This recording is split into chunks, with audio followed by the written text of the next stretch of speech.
crab people, blue heavy metal people. Green people, crab people, blue heavy metal people. Green people, crab people, blue heavy metal people.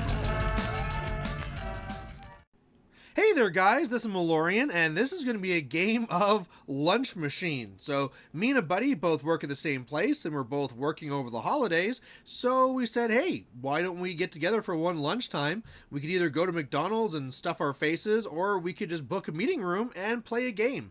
So that's what we did to try and fit inside an hour. We're going to be playing a 25-point game, and you can see right here, the setup, it's pretty easy. You just kind of, the table here in the meeting room was already pretty much 4 feet across, so I just had to kind of like throw down. In this one here, we're going to be just making up a scenario, first to 5, the one zone in the middle, control for 1, dominate for 2, why not? Threw down some 2D terrain, and you're good to go.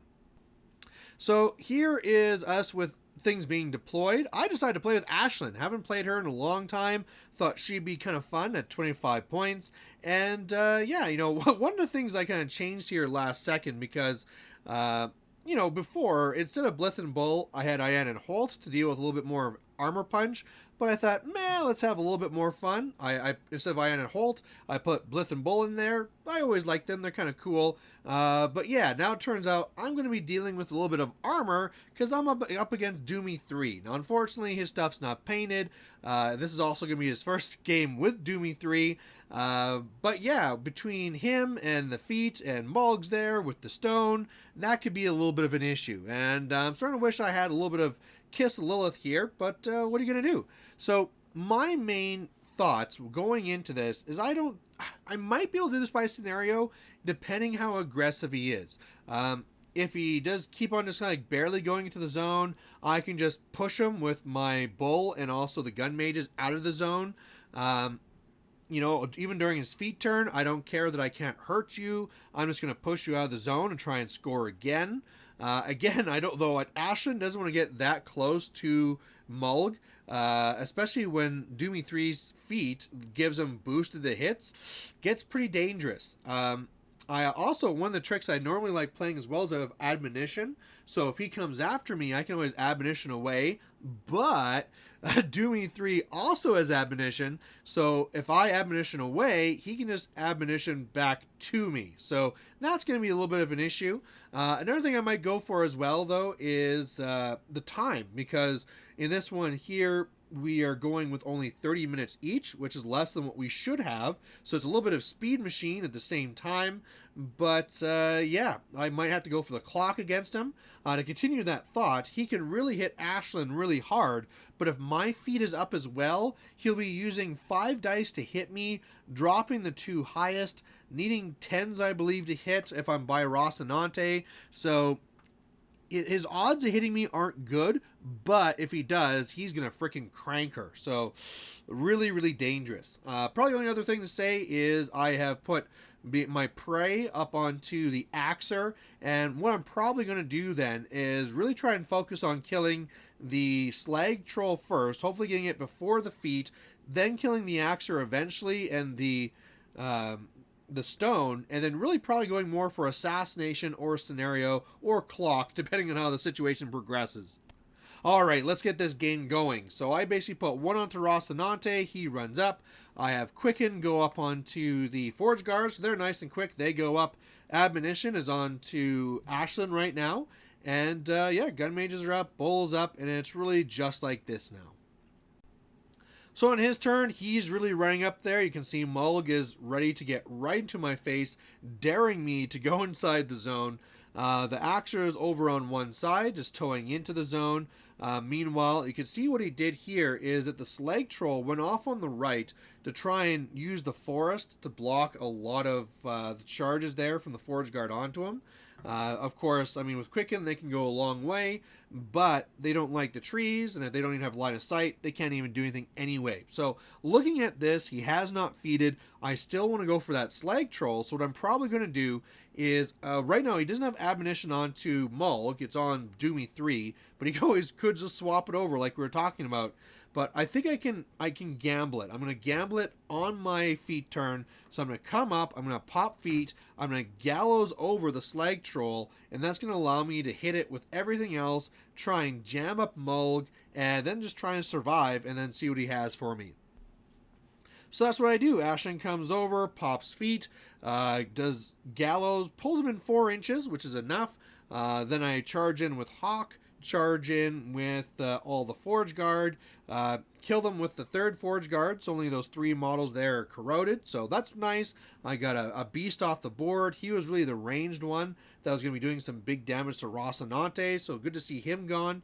Otherwise, up here on the left, I basically go up and onto the feet. I'm getting 4 dice to hit, so I should have a good chance of doing some critical, brutal damage here. But yeah, all my shots in the Axers, it just wasn't happening. Wasn't rolling any criticals. When I did, wasn't getting any damage. Again, if I would have had Ayan and Holt, so that those would be +2 damage, that would have helped a lot.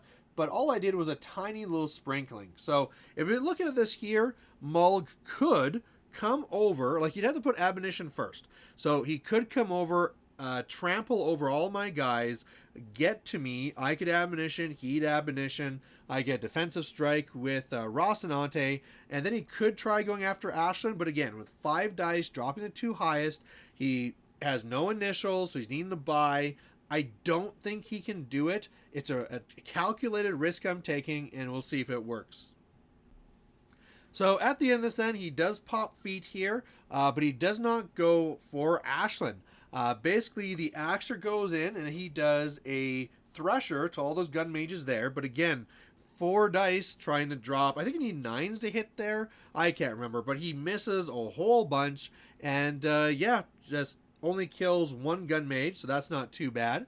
Otherwise, Mulg comes in, really tries to kill off Hawk, but I just keep toughing, so eventually he just kind of leaves it like that because he doesn't want too much fury on the board. Otherwise, the stone's kind of up, and that's it. So he really didn't get too much done. Of course, under the feet, his 2 beasts are basically invincible, so I'm not going to even bother to go for them. What I'm going to do instead is just try and wipe out the stones here. I'm just going to focus on them, try and just wipe them out, and see how that goes. So that's what I go for. Like I say, I can't really do anything to the Axer or Mulg. I shoot over, I start killing stone guys, and I really kill everyone but the Elder. So that's awesome. That means that armor buff is gone. I'm really threatening Mulg there, or sorry, Doomy3. And I've set it up here so he shouldn't have a spot where he can trample to get to Alexia. Now it is a real big danger where I don't have my feet up. He doesn't have his feet up either, but of course he can always boost a hit. There's nothing stopping that. So I am worried that he might go for the assassination. Of course, clock is also an issue, so I was going a little bit fast here. I didn't even activate Hawk. Hawk was supposed to stand up and then just go over to tie up Doomy, basically. But yeah, totally forgot to do that. So either way, we'll see what he does. So one of the things that he does is that he was really worried about Hawk. I don't think this is really worth it, but I think in the past I've just really killed a lot of models with Hawk, so he really focused on her and tried killing her with strangleholds, and I just kept on toughing again. In the end, I will die, I believe, to the 3rd stranglehold, but he just rips through his focus doing this as Fury. So yeah, I don't think it was really well spent, but maybe that's something you can keep in mind. If you can keep on in previous games making a piece look more dangerous than it is, they'll focus on it more than they should.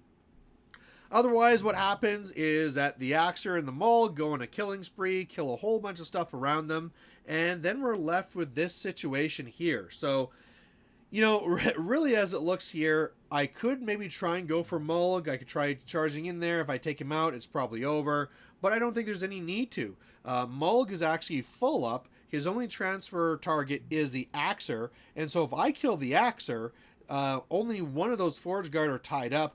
Doomy has horrendous stats. He's only 13-15, so I can charge in with those other 4 Forge Guard, and that should be able to kill him. So that's really what I do. I shoot over at the Axer and eventually charge over with Ashlynn, and I'm able to kill him.